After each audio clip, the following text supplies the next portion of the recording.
want to start with a story that's told. There's a story that's told. Now, some of you I told this story to before. However, this is a very pertinent, relevant story, and so I want to share it again. And it's with our old friends, Harold and Sadie. Harold and Sadie. So they get along very well. I mean, one time they went to a wedding, and you know, Sadie's getting a little long goodbyes. Harold's getting a little frustrated, you know. And finally, they get in the car and they head out, and they're driving. And as they're driving for a while, all of a sudden they hear the siren. That terrible sound. And you hear the sirens behind. Okay, buddy, pull over to the side of the road. Comes out of his car, state trooper. Says, excuse me, sir. I don't know if you know, but you were traveling 75 in a 50-mile zone. What? No. The officer can't be. I was looking at my speedometer the whole time. It said 50. It's impossible. I don't know how that could happen. So he goes, Harold, what are you talking about? You've been driving like a maniac since we left the wedding. I've been telling you going 25 miles over the speed limit. Oh, I see. Sir, have your license, please. Registration. Yes. Sir, I don't know if you noticed this, but your license and your registration are expired.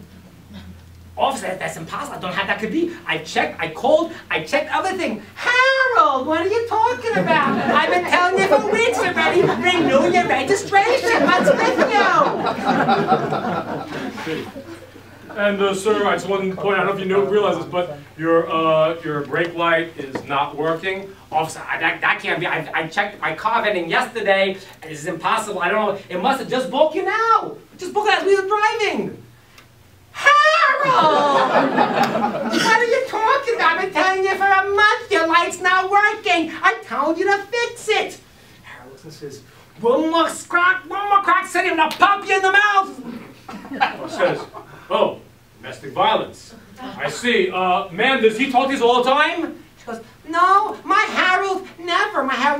Only when he's drunk. I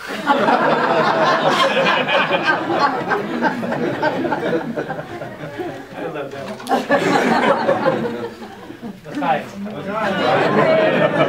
Now, why that's so relevant? I told last time that Myra came and made 2 years ago. We had, and you made these drinks. So thanks for the margaritas. Thank you so much.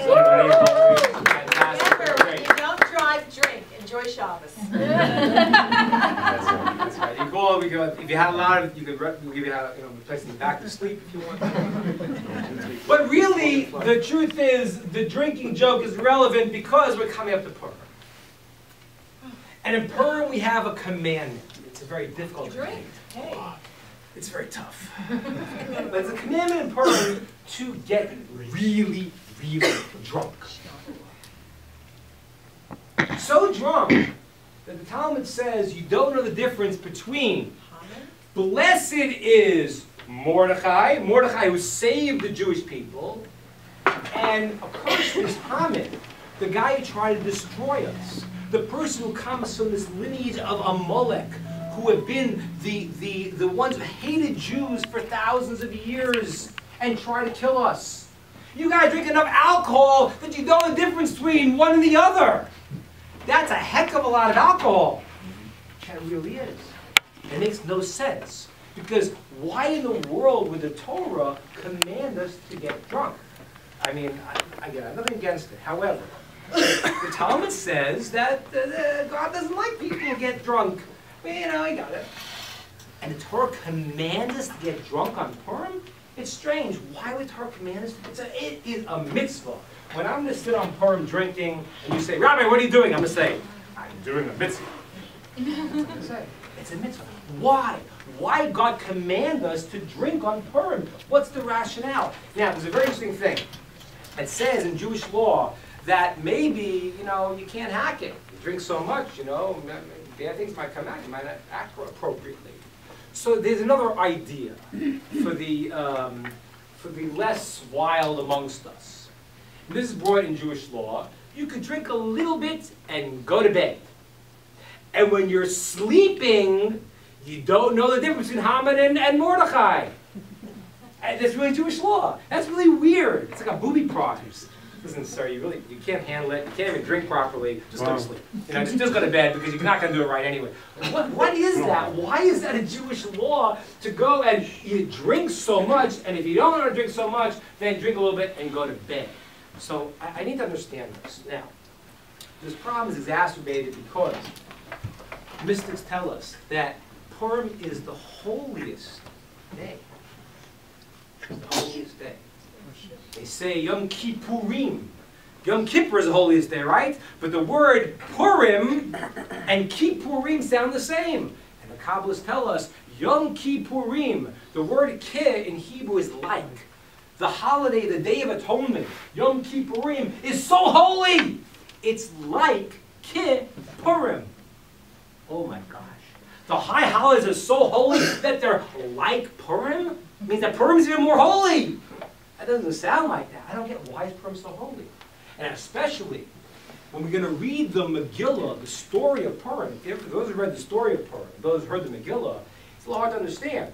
Because of all the books of the Torah, this book never mentions God at all. At all. God's name is not mentioned. And when you read the story, it sounds like this wild incident.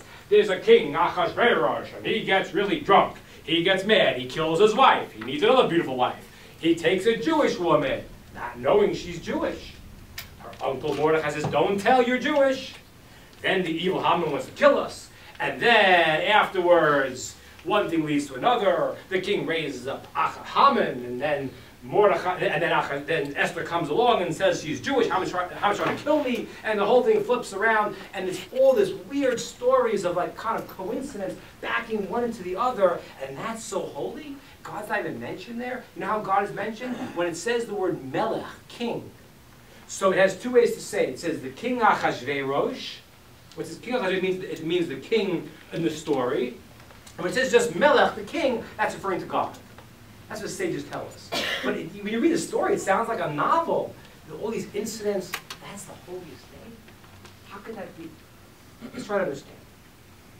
So, in a human being, there are different powers. There are different traits, different qualities we have.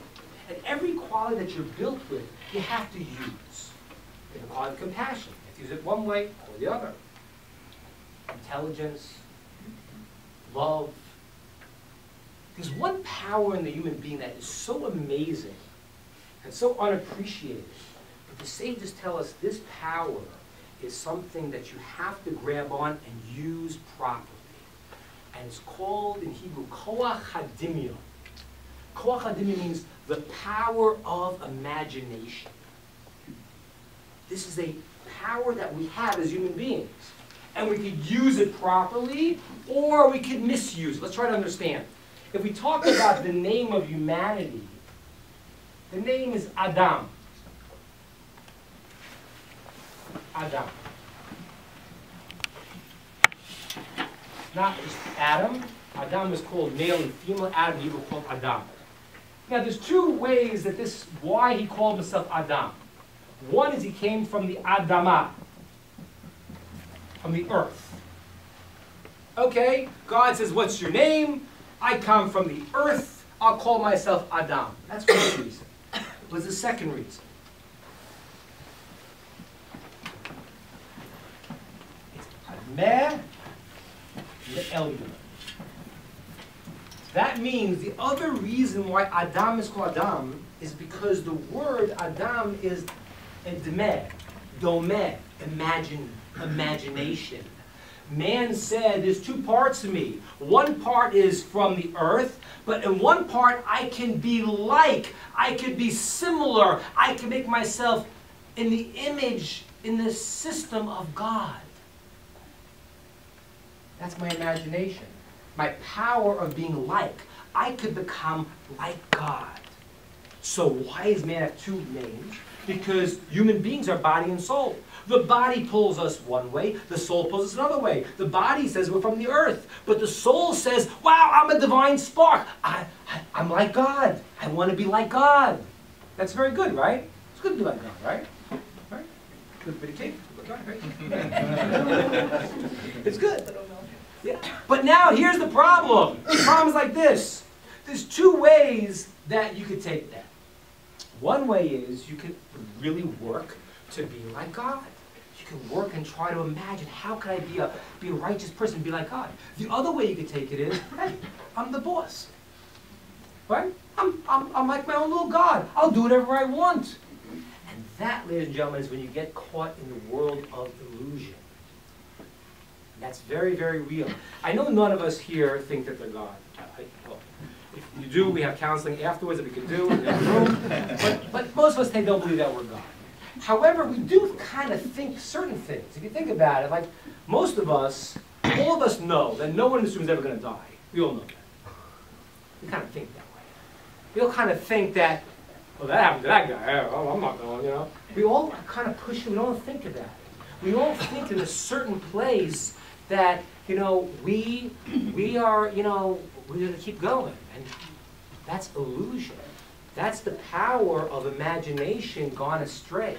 There's the power of imagination to use it for good, and there's a power of imagination that leads us far afield, and we say, Ed Mela Eli, I'll be like God, but we make ourselves God. That's a big problem. Now, where do you first see this concept?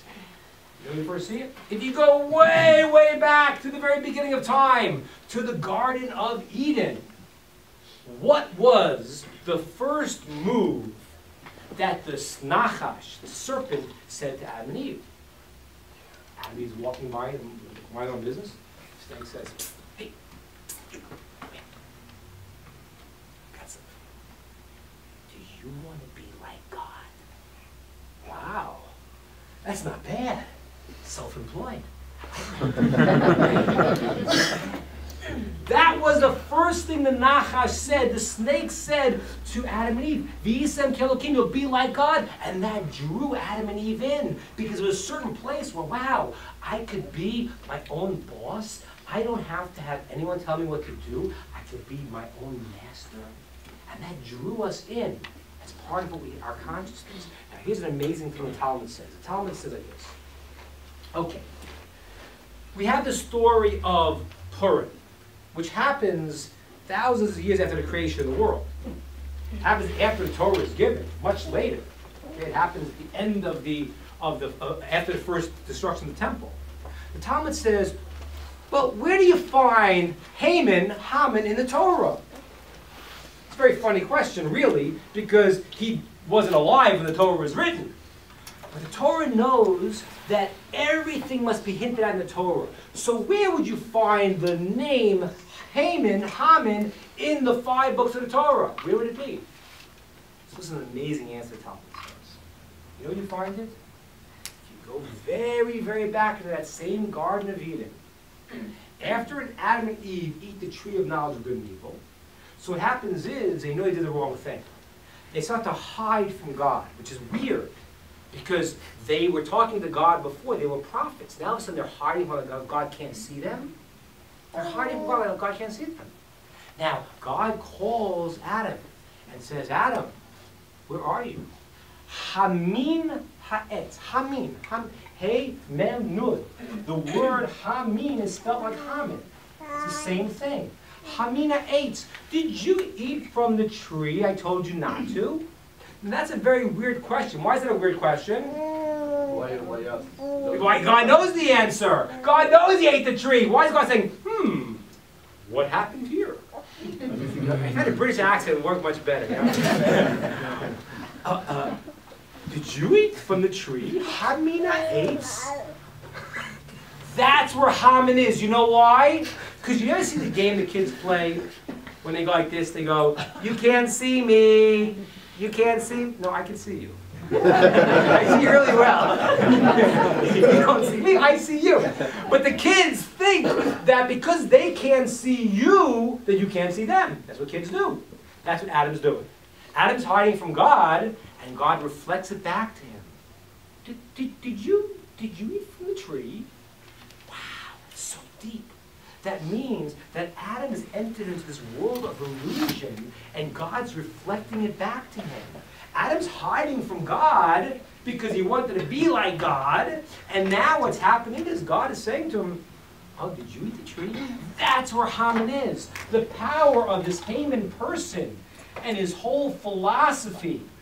The power is in the world of illusion. And they make us feel like, wait a minute, it's not true. It's all whatever you want it to be. There's nothing real. It's all an illusion, man. That's the power. That's really where Haman appears from the very beginning. Now, this is the power of his nation. Who is this guy, Haman? He's from a nation called Amalek. Amalek. I want to write it out for you in English and Hebrew. You can see this, I hope. You'll see this? Okay. Sort of, yes, no? Yeah. I got it. Okay. Right Amalek. here. Right down Broadway. Amalek. He's been called Amalek. Okay? That's the nation he comes from. Now, just to give you some current day relevance to this, we say Hitler's from the same nation also. Okay? Now, we don't know exactly for sure, but Hitler showed the traits of Amalek. There's certain traits. One trait of Amalek is he will kill Jews at all costs, even at his own expense. When Hitler had the choice to use the trucks and the trains to transport Jews to kill them or to secure the war effort, he chose to kill Jews. That's a clear trait of Amalek. Okay? This is Amalek. That's the nation that Haman is from. Okay? That's what it is. Now, Amalek, the sages tell us, if you take the gematria, the numerical value of Amalek, the ayin is 70, the mem is 40, the kuf, the lamed is 30, and the kuf is 100. Can anyone add that up for me? 270. 240. 240. That's the numerical value. It's the same numerical value as an interesting word. You're out of school, it doesn't matter anymore. So 240 is the same numerical value as the following word. The word is safek. What does safek mean? Doubt. What does that mean? Doubt. It's the same numerical value. Why? Because Amalek's philosophy in life is the philosophy of illusion. He's going to make you feel that, listen, how do you know anything's true? Maybe it's an accident. Maybe it's a freak thing. Maybe it's a coincidence. He enters doubt into your mind, and that puts you into the idea of a world of illusion. I want to tell you something that I think this is really very, very heavy, but I'm going out on a limb a little bit now. But I really think that the philosophy of Amalek has become really almost the standard philosophy of our society. Let me explain what I mean by that. Amalek's idea is that illusion is reality. There is no truth. Does this sound a little bit familiar? In our world, in our society today, we say, well, there is no truth. Truth is whatever you imagine it to be. Wow. That sounds a lot like Amalek. There is no absolute, there is no truth. It's all, there's doubt in everything. Maybe it's all accident, maybe it's all random. That's his approach. That means that the whole truth is irrelevant. There's no truth. Truth is whatever you imagine it to be. That's Amalek. That was a battle, and that is the battle of Purim. The battle of Purim is where Amalek and Haman try to give us this concept of, listen, it's all illusion. There's no truth in the world. And we get sucked into it. Now, let me take on another, questions, comments on what I said so far. Kind of makes sense? Questions, comment, feedback? Sort of makes sense? Yes, makes sense so far? Yeah, good? All right, let me show you one more thing here. We'll try to understand this more deeply.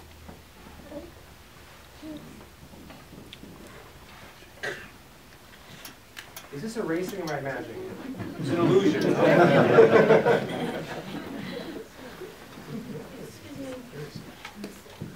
hard to see the board. Would you mind if it's turned on the light? Let's see what's worse, the light or the board. Close your eyes. Should we try?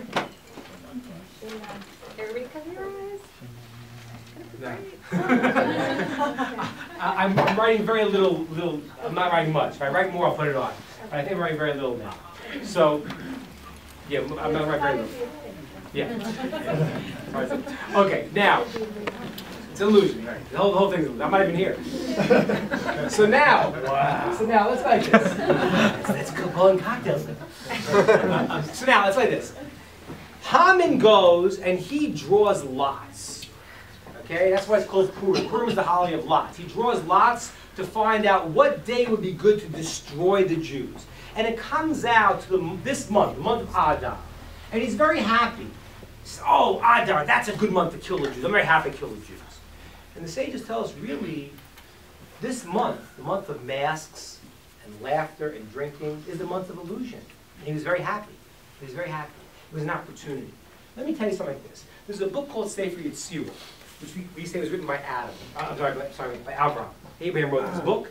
And this is a book of a lot of the mystical secrets. And it says every month has a certain letter, a certain body part that it's tied into. So there are two letters that are very interesting in the Torah that do not connect. Every letter connects. An aleph connects, right? There are only two letters that do not connect. Anyone know what they are? Hey. Hey. And kuf, that's right. Janice, is this looking a little better? Yeah.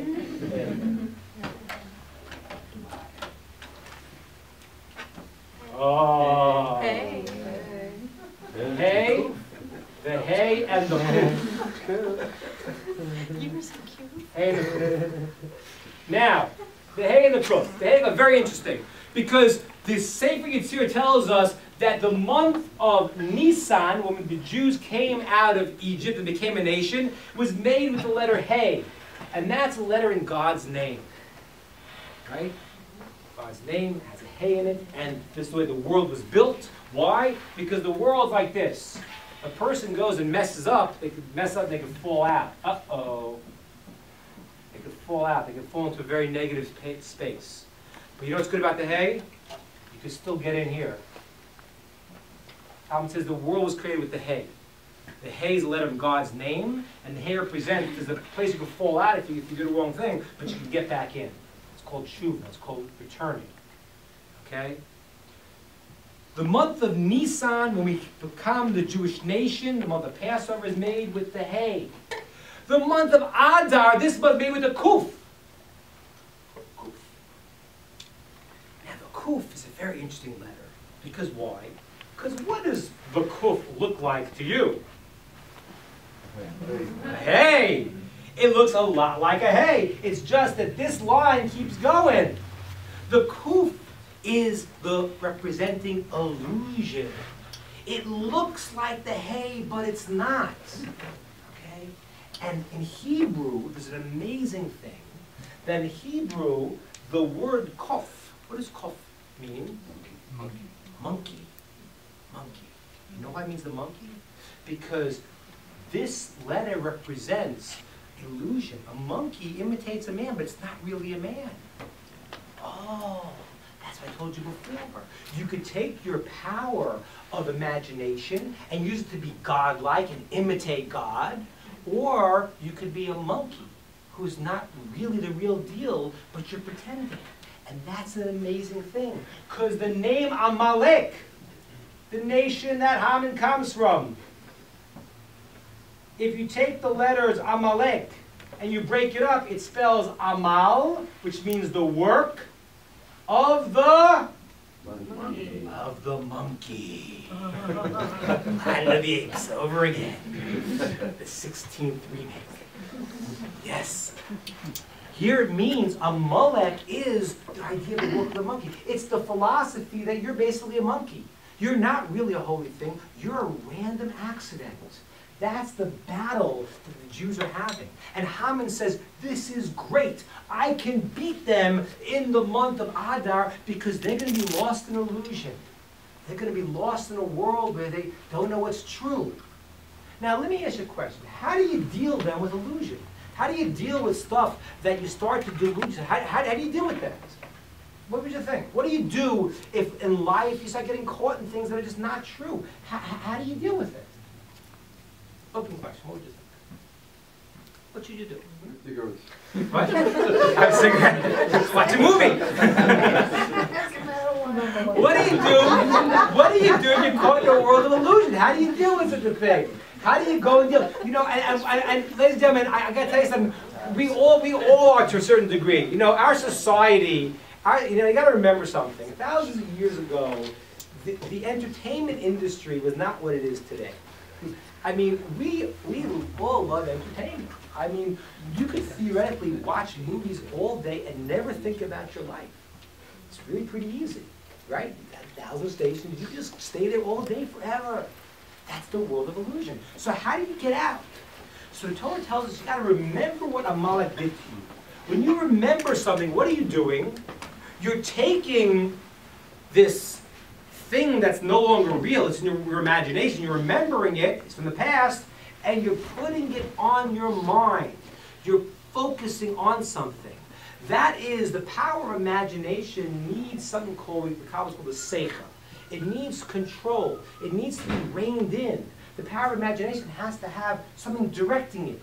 And therefore you have to make sure you remember what is going on in your life to go and to rein in your imagination. There's a very interesting story in the Talmud. The Talmud has a story as follows. It says there was a guy who had heard that there was a prostitute who took 400 zehuvim, which is an incredible amount of money. And this guy decides, this woman, I'm guess where I'm going. And he you know, I guess it was like you had to order online or something back in those days. I don't know. He orders it. He sends the money up front, and he's going to this supposed greatest prostitute in the world. This is a true story. He goes there, and he gets there, and she has her handmaidens come out first, you know, take the money, and okay, the guy is here, and the guy comes out, and he's a Jewish guy, you know. I don't know what he looked like, but he's a Jewish guy. A little Jewish. Trying to be politically correct. And he walks in, and she has this thing where she has 6 silver beds, all on different levels. And in the top one is a golden bed, and she's lying naked on it. And he's got to get up to the beds. And he's climbing up there, and he's taking his clothes off, and he's climbing up there, and he gets up to the top of the bed, and he's next to her, and his tzitzis are still on. Tom says his tzitzis about to smack him in the face. What's going on here, you know? And he kind of is like, got a problem here. He goes and he sits down on the floor, and she sits down next to him and goes, what's going on? What's going on? You got a problem with me? You know, I'm like, he says, no, it's not you. It's just that I can't do this. This is against my religion. I can't do this. And she demands, tell me what's going on. Tell me your name. Tell me who you are. And in the end, in the story, what happens is he goes back to his yeshiva, and she tracks him down. She tracks the guy down. And she ends up going to the rabbi and says, I want to convert. The rabbi says, maybe you got your eye on some guy in the funeral. So he tells she tells him the whole story. And he says to the guy, listen, all of those beddings that you refrained from taking part in a forbidden way are now yours in a permissible way. See, she was really supposed to be for him. What happened was his mind was caught in this illusion. He had to remember. He had to focus. And what the tzitzis were a focal point. Come to bring you back to what's important in life. And everyone needs a focal point to come and say, and that's what the function is. The function is to remember the commandments. So in life, when you start to find that you're drifting and you're spacing out and you're thinking as you shouldn't be thinking, you need to put in your mind and remember, zachor. You got to put down and say, what is valuable to me? What's important? What am I about? And you got to keep that in front. You got to move that right in front of your mind's eye. Because if you don't, then the world of illusion will sweep you away. And that's what happened here. So the first way you could deal with illusion is by focusing your conscious mind, what's called your seichel, your chokhmah, to control your world of imagination. That's generally, and I'll just explain this, Kabbalistically, they're considered to be a husband and wife. They're a match. The way you think anything, you have, let's say, you know, a thought, which is called an axiomatic idea. The way the imagination works, it takes that idea and starts to build it and makes it grow. It's kind of like a husband and wife. Okay? The sperm cell is given to the woman who builds the child. The DNA is there. And that's transmitted. That's called the chokhmah. That's called the mindset. But it has to be brought out into the world. And the way you do that is by developing. You need to use your imagination. Anything you think is important in life. Let's say you think, I want to go and I want to be a righteous person. You know what you have to do? You got to sit in a room and imagine what you're going to look like as a righteous person. If you don't do that, it's just words. So you got to start imagining, what do I look like? What do I look like? What am I doing as a righteous person? How do I act? That is what the sages tell us. You got to use that power of imagination when it's connected to the original thought. If the imagination is running away with you, you got to take what's called the chokhmah, or the seichel. You got to take it and you got to rein in the imagination that it fulfills the concept of what you want to attain. Okay? Okay. Questions, comments we have so far? Because now we're going to tie it all together. Questions, want to make sense? Someone make sense? Yeah? On Purim, we have a different method of dealing with the world of imagination. That's even higher. Okay? Purim's method is different. You see, when your imagination runs wild, you try to remember and control it, that's very good. It's kind of like, someone learning how to drive. So, you're teaching your kid how to drive, and, it's very good because they remember everything. They're remembering, turn now, 10 and 2, hand over hand, and they're remembering what to do. But, that's not so comfortable when you're kind of sitting in the passenger seat, like it's remembering. When you drive, you've been driving for 20 years, something happens, you automatically know what to do. Because that imagination, that quality has been brought into your system. It's automatic. The greatest thing that can happen in Purim is if your power of imagination is so tuned in, watch this, it's so tuned in to what you need to accomplish that when it runs away, it still goes to where you have to go. It doesn't bring you into a world of illusion. That would be the ultimate. If your imagination could go, and when it's going, it's going to take you in places that it's going to be exactly what you need, that means you're ultimately tuned in. Let's see, that's exactly what's happening on Purim. Why? We said before, the Megillah has no mention of God. It seems like just random things, okay? The sages tell us that really, the decree was not even going to happen. Haman was not going to destroy the Jewish people. Somebody was going to save us. It was going to happen. What happened? The Jews imagined, oh my gosh, we're finished, we're lost. That illusion, that fear that they created in their minds propelled them to change. And when you look at the whole story of the Megillah, the whole story of Purim, it looks like one random accident after another.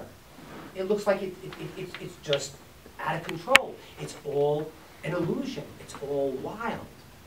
And when you see through that and you say, you know what, that whole illusion is really God running the show, that opens the Jews up. They're like, oh my gosh, that makes sense. The Purim can't have God mentioned in the Megillah. Why can't it have God mentioned in the Megillah? Because the whole point of Purim is to see God in the world of illusion. It's to see God in the world of randomness. It looks random. And you have to see at the end of the story, which looks like an illusion, total accidents, you see was God doing it. That's what happens in Purim. Now that's what we have to understand here. We have two things, two abilities. Take the imagination and make your imagination to be godlike. That's very, very powerful. As I said to you in the beginning, I should be like God. Do you realize what that means, what the power of imagination is? That means I'm saying to a person that your power of imagination is so strong that it could motivate you to be like God. There's stories that people, I'm sure everyone's heard of, stories of people who have healed themselves through use of imagination. There's a story from Bernie Siegel. It's a incredible story. There's many stories like this. There's a story of a guy who had tumors throughout his body, he said, were the size of melons. This is a true story, it's a documented story. He had tumors in his body the size of melons.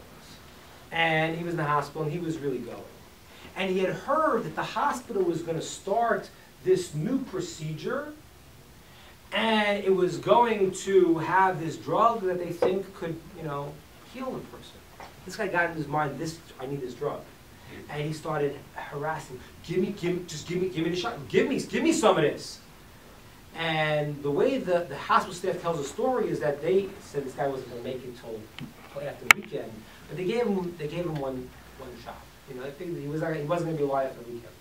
They gave him one shot of this medicine. After the weekend, the guy was still alive. Monday was alive. Tuesday, they checked him out, and this is what they write. They write that his tumors had melted like ice on fire. They just had gone. They were gone. They didn't know how to explain it. He in his mind had understood that, had believed that this was going to heal him, and it happened. Now, what happened was then, a few weeks later, he was doing fine, and he then heard a report that said that this drug was not successful. This is a true story. He came in afterwards with the tumors back. He went to the doctor.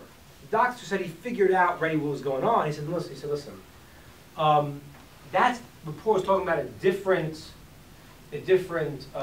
drug, not the new addition that I have now. We have a new thing that is totally different, and this will work. He gave him an injection of water. It was water.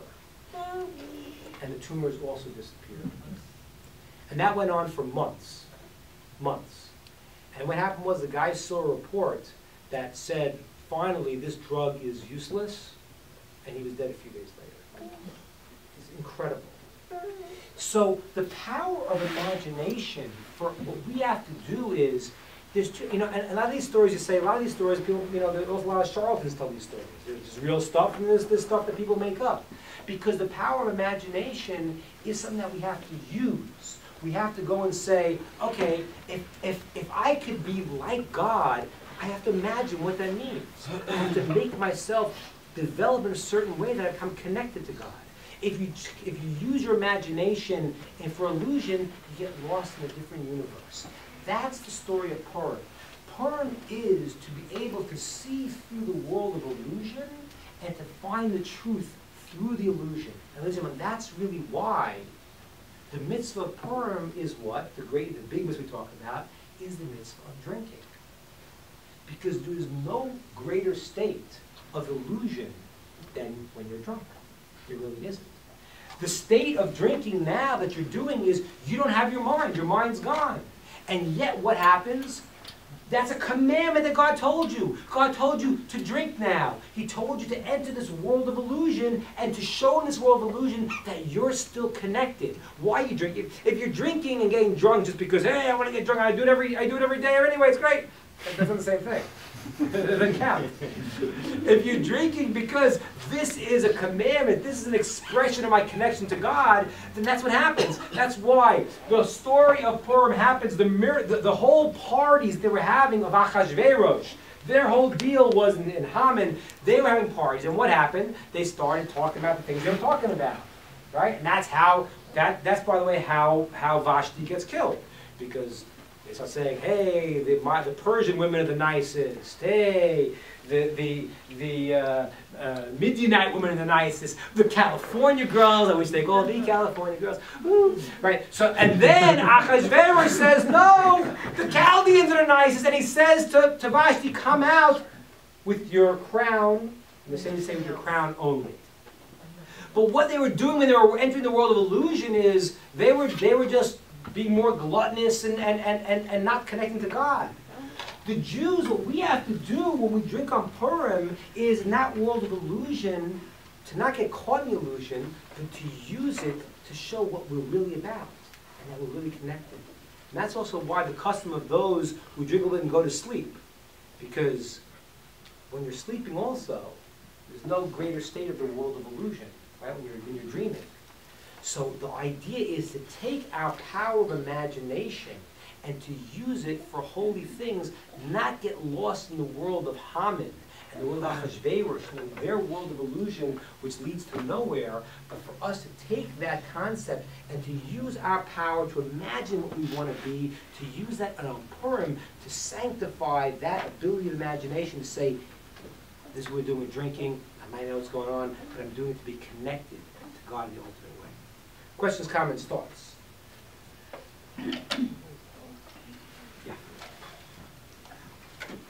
Interesting sign of, that I learned in relating to Purim.